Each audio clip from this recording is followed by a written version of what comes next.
We have some time for clarifications, but no more photographs of food because it's near dinner time. Engineer Dr. Lee Biwa. Thank you, sir. I have one clarification for Minister. 2 days ago, PUB issued a default notice to Tuas Spring Private Limited, a subsidiary of High Flux, for being unable to fulfill contractual obligations, in particular failing to keep the plant reliably operational. Can Minister elaborate more on this? And will it affect our drinking water supply and water security? Thank you. I thank the member for the question. Indeed, we are not privy to what's happening to the company because the company is, of course, exposed to many other factors that may affect its performance. As Mr. Ong Ye Kang mentioned in his PQ recently, the financial performance of company depends on many factors such as the global business conditions, competition, performance of specific projects, and also its own business decisions. So we have no privy to this, but we have privy to how it is performing in the plant, which is we are worried about its operational viability, and we also know that it's not able to provide its financial ability to finance 6 months of its operation. And therefore, those are among the factors which flag up worries for us that it will not be tenable for TPL to continue its obligation. And therefore, we have served the default notice in order to preserve our water security. Mr. Luisen, please keep your clarifications short. Clarification for SMS, Amy Khor. I think you mentioned that the public service does do some procurement which are environmentally sustainable, but could I ask whether we can specifically include this into the procurement principles? So not just based on fairness, transparency and value for money, but put it in writing that it also should be based on environmental sustainability. The second clarification is on whether we can provide incentives or subsidies to the hawker centres or to the hawkers so that they will not use disposable for dine-ins. I know it's not using it in our new hawker centres and new stores in old hawker centres, but can we just move it to all hawker centres and maybe provide some incentives to nudge the behavioural change? SMS, Dr. Amy Khor.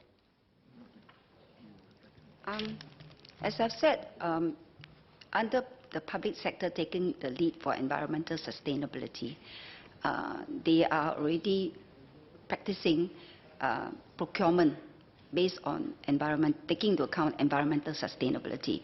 So that's why procuring, energy efficient appliances, equipment, sustainably sourced paper are all part of this PESTOS. Government procurement is for everything. Government procurement principles will be, general. And the procurement principles are really about transparency, that you need to tender out, and so on and so forth. So these are general principles.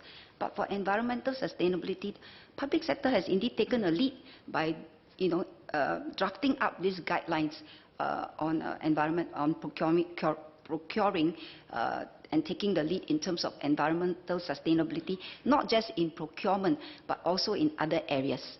Yeah.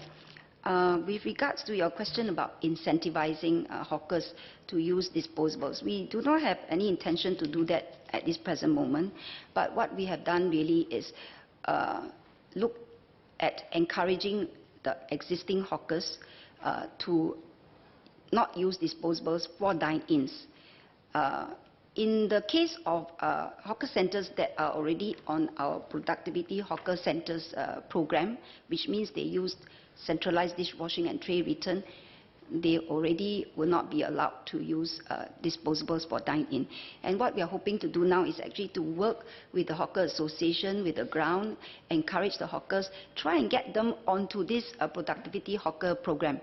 And in fact, earlier I just announced that we will be extending the subsidies for adopting CDW in the existing hawker centres by another 2 years, 50% and 30%. And that really is to encourage more to come on board. And those that come on board will then not use disposables for dine-in. So we are looking at how we can encourage more to come on board. Mr. Lau Tia Ken. Thank you, sir. 3 clarifications for the Minister of State. First, is the Tanah Merah facility for sea barrier confirmed to be built? Or is it depends on the outcome of the environmental impact studies? The second clarification is for the 2 inland ash scattering sites. I take it that it is confirmed to be built, or is it again waiting for some studies? Lastly, I understand the ministry has been on the design of the 2 sites, I think since last year when I asked the same question. So how long can we expect the design and the consultation to be completed? And the public can expect some information or more information on the site. Thank you.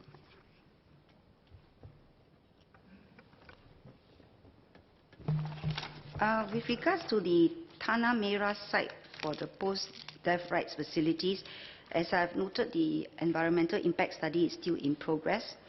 And once the study is completed, NEA will consider the findings, taking into account also the public feedback and suggestions. We also note the concerns of the parents, the water sportsmen, as well as some members of the public.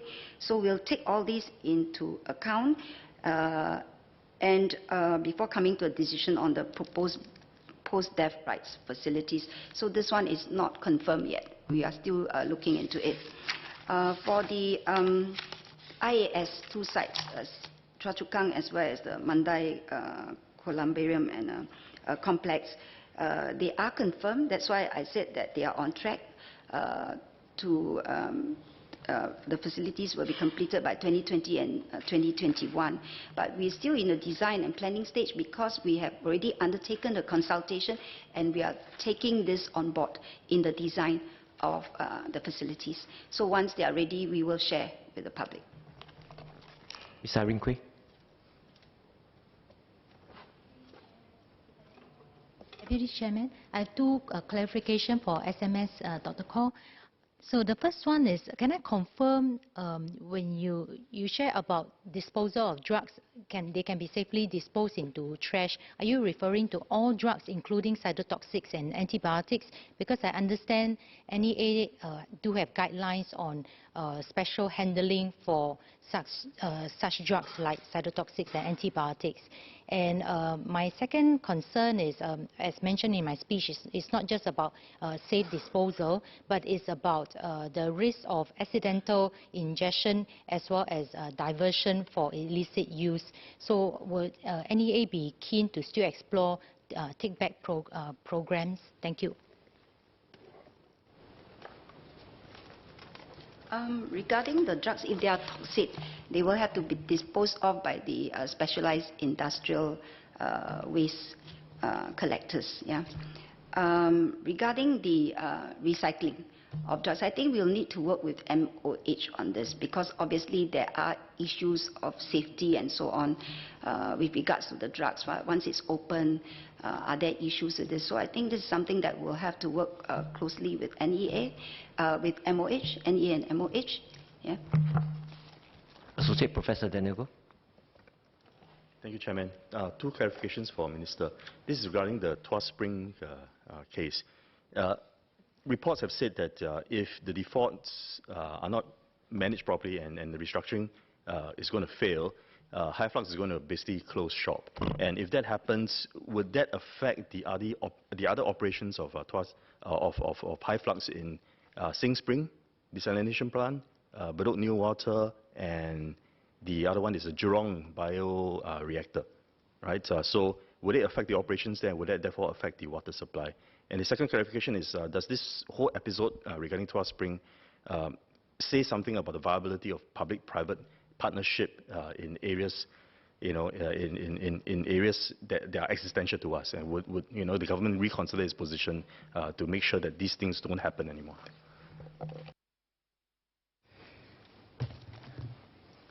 I'd like to thank Professor Daniel Goh for his questions. Firstly, on whether the defaults taking place will actually affect the other water supply system, or it will not. Just like TPL, PUB has been on site in all the plants. We have been monitoring. We always monitor. We look at the operational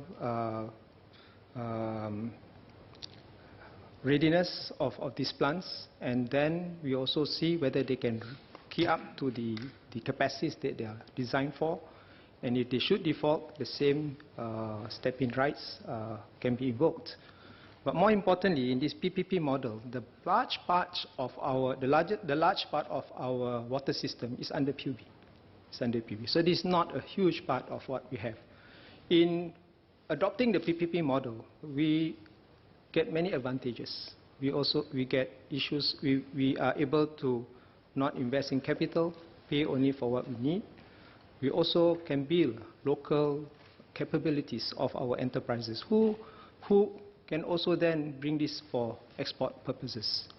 But at the same time, we also know there are risks involved, and therefore we have put enough measures to be able to take over the plant or own it in the event that these PPP partners are not viable anymore. And this is exactly what we're doing now where TPL is concerned. Associate Professor Walter. Thank you, Deputy Chairman.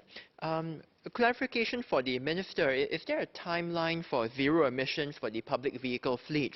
We heard a bit about MOT's plans for the bus fleet, but there are other large public vehicle fleets, police vehicles, civil defense, and so on. So perhaps would the Ministry have any plans they can elaborate on for this?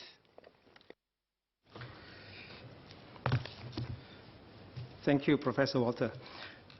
When we took steps to reduce the number of diesel, it is really to also enhance and increase the quality of our air. And this is not just through the diesel tax that we implemented recently or to increase recently.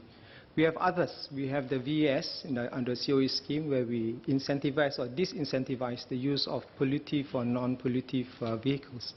We also have the ETS, the early turnover scheme, which encourage diesel owners or companies to actually turn over their old vehicles into newer vehicles. And this is important because heavy goods under the Euro 6 standard, is 20 times cleaner than the older ones, which are largely the oldest one, Euro 1. At the same time, it's also more fuel efficient. And the outcome of this slew of measures for the last few years, I like to report, for example, from 2013 to 2018, 40,000 diesel vehicles, like I mentioned just now, or about 26% of commercial goods and bus pollution have actually switched to these cleaner vehicles. Taxis, for example, proportion of diesel taxis decreased from 86% in 2016 to 73% in 2018.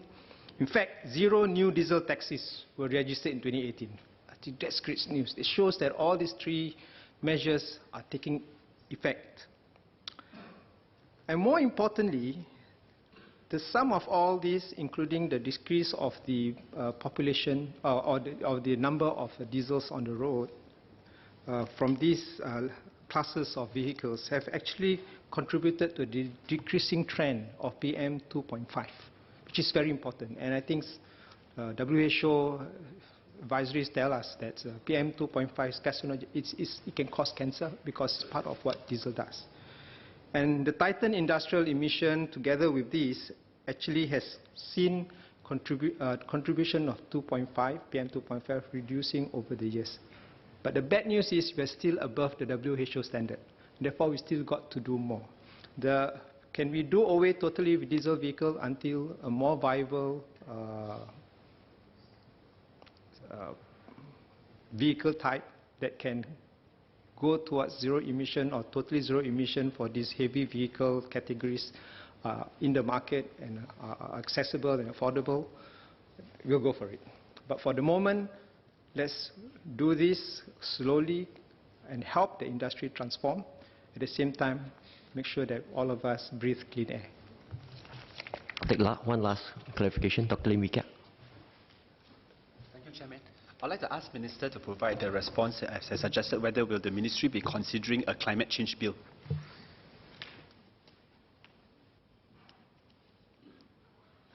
We have a climate action plan, and I think this has been very, very comprehensive, looking at various sectors, the things that the government must do, people must do, and legislations that are contributing towards climate action, including energy efficiency through the Energy Conservation Act, as well as the Carbon Tax Act.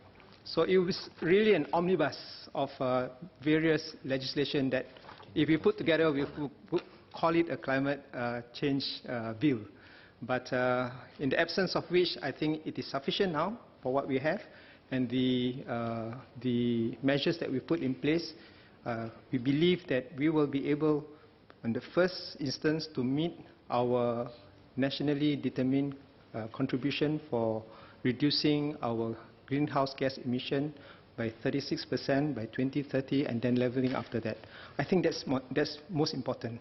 And getting the industry on board, at the same time transforming them to be more energy efficient and contribute towards the solution.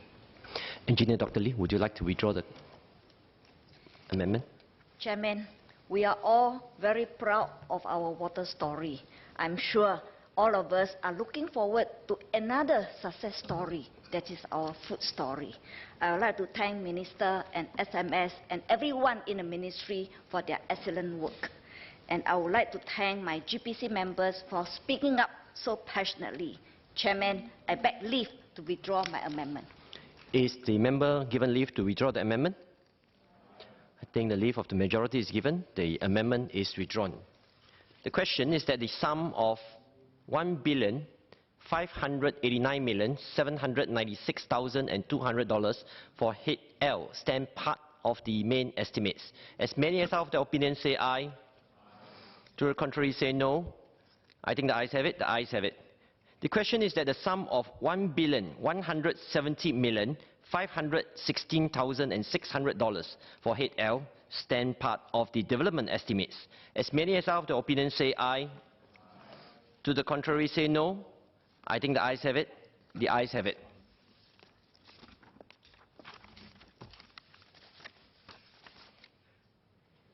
Head X, Ministry of Culture, Community and Youth. Dr. Lim Wee Kiat. Chairman, may I seek your consent to move that progress be reported now and leave be asked to sit again tomorrow? I give my consent. Chairman, I beg to move that progress be reported now and leave be asked to sit again tomorrow. The question is that progress be reported now and leave be asked to sit again tomorrow. As many as are of the opinion say aye. To the contrary say no. I think the ayes have it. The ayes have it.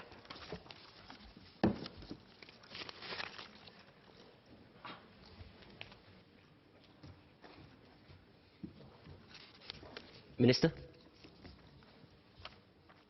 Mr. Speaker, I beg to move that the Committee of Supply has made progress on the estimates of expenditure for the financial year 2019-2020 and ask leave to sit again tomorrow. So be it. Leader. Mr. Speaker, I beg to move that Parliament do now adjourn. The question is that Parliament do now adjourn. As many as are of the opinion say aye. To the contrary say no. I think the ayes have it. The ayes have it. Order, order.